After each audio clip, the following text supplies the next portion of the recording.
Hi there, I'm Brian Whitmore, host of the Power Vertical podcast, and this is the Daily Vertical. So what exactly is sovereignty, and what exactly constitutes a violation of it? It's a question that's apparently high on the agenda in the Federation Council in the aftermath of the doping scandal that got Russia banned from the Winter Olympics and amid the prospect of new Western sanctions against Vladimir Putin's regime.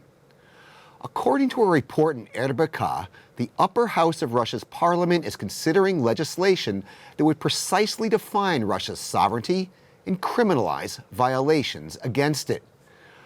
RBK quoted lawmakers working on the bill as saying that sovereignty means the absolute power of the state inside Russian territory, and any attempt to limit or influence that absolute power is illegal. Federation Council Deputy Lyudmila Bokova, who is co-sponsoring the legislation, says Russia needs a, quote, mirror-like response to foreign violations of Russian sovereignty.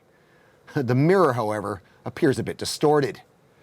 Kremlin officials, for example, have called things like international investigations into illegal Russian doping, Western sanctions against Russian officials, and Western media publishing reports critical of Moscow as violations of Russian sovereignty.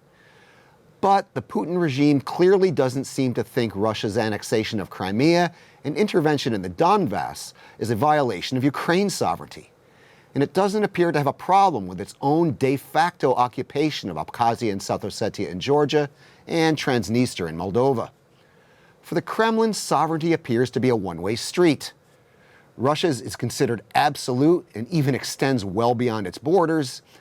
Everybody else's, especially that of Russia's neighbors, is limited, conditional, and negotiable.